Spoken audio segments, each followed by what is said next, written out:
Assalamualaikum warahmatullahi wabarakatuh.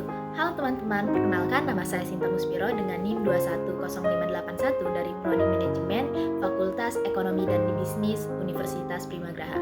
Pada kesempatan kali ini saya akan memaparkan apa yang telah saya pelajari di mata kuliah Manajemen Operasional yang diampu oleh Bapak Abdul Wahid Al-Fariji, SEMM. Baik teman-teman, pertama-tama kita harus mengetahui apa itu yang dimaksud dengan manajemen operasional. Nah, manajemen operasional merupakan bagian manajemen yang erat kaitannya dengan mengawasi, merancang, dan mengendalikan kegiatan produksi.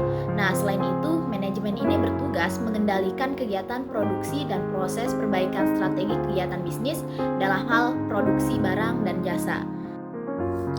Dalam manajemen operasional, ada perencanaan operasi terutama mengenai sumber daya manusia, desain pekerjaan, dan pengukuran kinerja. Kemudian di dalamnya ada susunan pembahasan materi tentang perencanaan operasi terutama mengenai sumber daya manusia, desain pekerjaan, dan pengukuran kinerja seperti strategi sumber daya manusia untuk keunggulan kompetitif. Yang kedua ada perencanaan tenaga kerja, kemudian desain pekerjaan, kemudian ergonomik, dan lingkungan kerja. Ada analisis metode, tempat kerja visual, standar tenaga kerja, dan etika.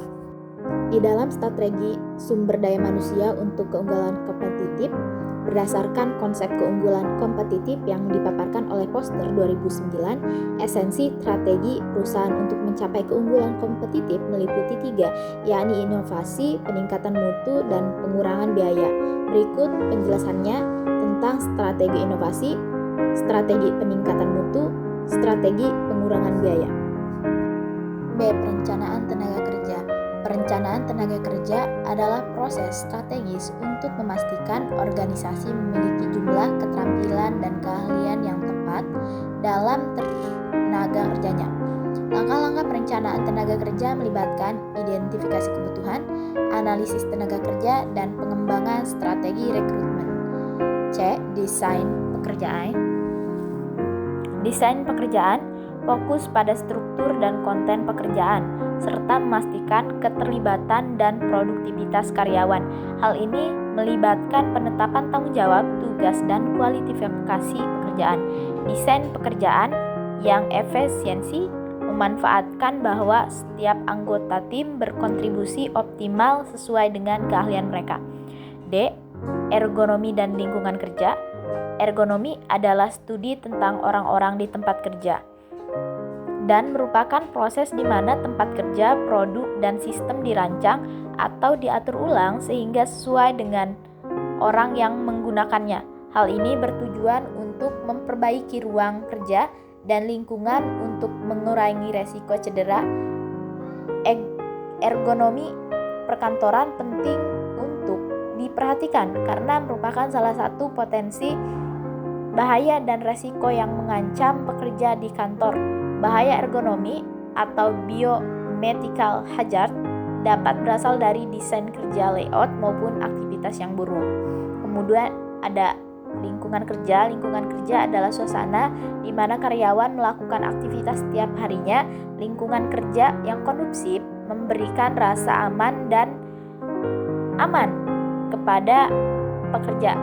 Lingkungan kerja dapat memberikan gambaran pengaruh yang penting untuk kelancaran produktivitas dengan lingkungan yang sesuai, sehingga mampu memuaskan karyawan dalam melaksanakan kegiatan dan dapat berpengaruh terhadap peningkatan kinerja operator. E. Analisis metode. Menurut Grail Carroll, analisis adalah sebuah proses untuk memecahkan sesuatu ke dalam bagian-bagian yang saling berkaitan satu sama lainnya. Sedangkan menurut Komarudin 2001, analisis adalah kegiatan berpikir untuk mengutarakan suatu keseluruhan menjadi komponen sehingga dapat mengenai tanda-tanda komponen. Jenis-jenis analisis metode ada kualitatif analisis, yang artinya metode analisis data ini merupakan metode dengan menggunakan wawancara dan observasi dengan menjawab pertanyaan seperti apa, mengapa, atau bagaimana. Data-data yang dianalisis dengan metode ini berupa teks atau narasi. Yang kedua, ada kuantitatif analisis, di mana metode analisis ini adalah data kuantitatif, kemudian metode yang bergantung kepada kemampuan untuk menghitung dengan secara akurat. Selain itu, metode ini juga memerlukan kemampuan untuk menginterpretasikan data yang kompleks. Beberapa contoh metode analisis kuantitatif seperti analisis deskriptif, regresi, dan faktor. Kemudian ada tempat kerja visual, di mana tempat kerja visual atau visual workplace menggunakan perangkat visual yang berbiaya rendah untuk membagikan informasi secara cepat dan akurat. Karena data tempat kerja berubah secara cepat dan sering, maka manajer operasional harus membagikan informasi secara akurat dan terkini. Kebutuhan konsumen, spesifikasi, jadwal, dan data lainnya yang berubah harus secepatnya dikomunikasikan kepada mereka yang mengerjakan.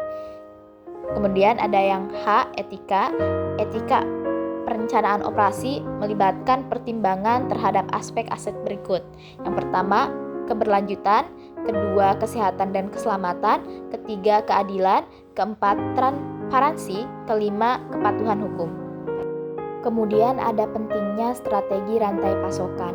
Manajemen rantai pasokan atau supply chain management menggambarkan koordinasi dari keseluruhan kegiatan rantai pasok, dimulai dari bahan baku dan diakhiri dengan pelanggan yang puas.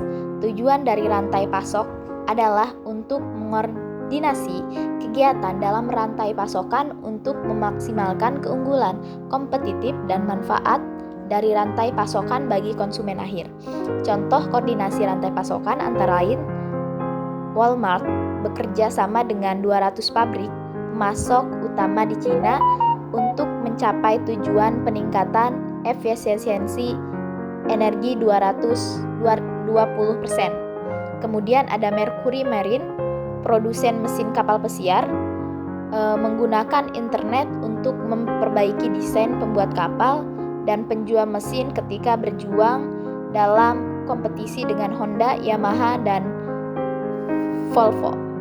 Kemudian ada Unvi, pembuat barang sintesis terkemuka di Amerika Serikat, berbagi informasi, jadwal produksi harian, dan pengendalian kualitas dengan pemasok bahan bakunya DuPont. Kemudian ada masalah sumber, buat atau beli versus pengalih-dayaan. Yang pertama, keputusan buat atau beli atau make or buy decision, artinya antara memproduksi sebuah komponen atau jasa secara internal atau membelinya dari sumber luar. Yang kedua, pengalih-dayaan atau outsourcing, pengalihan kegiatan perusahaan yang secara tradisional dilakukan secara internal ke pemasok eksternal. Selanjutnya ada strategi 6 sumber. Di sini ada risiko rantai pasok, di mana risiko dari taktik mitigasi, pengembangan dan rencana strategis yang sukses untuk manajemen rantai pasokan membutuhkan penelitian yang berhati-hati, penelitian menyentuh atas risiko yang terkait dan perencanaan yang inovator, keamanan dan tepat waktu. Kemudian ada pengelolaan rantai pasokan terintegrasi.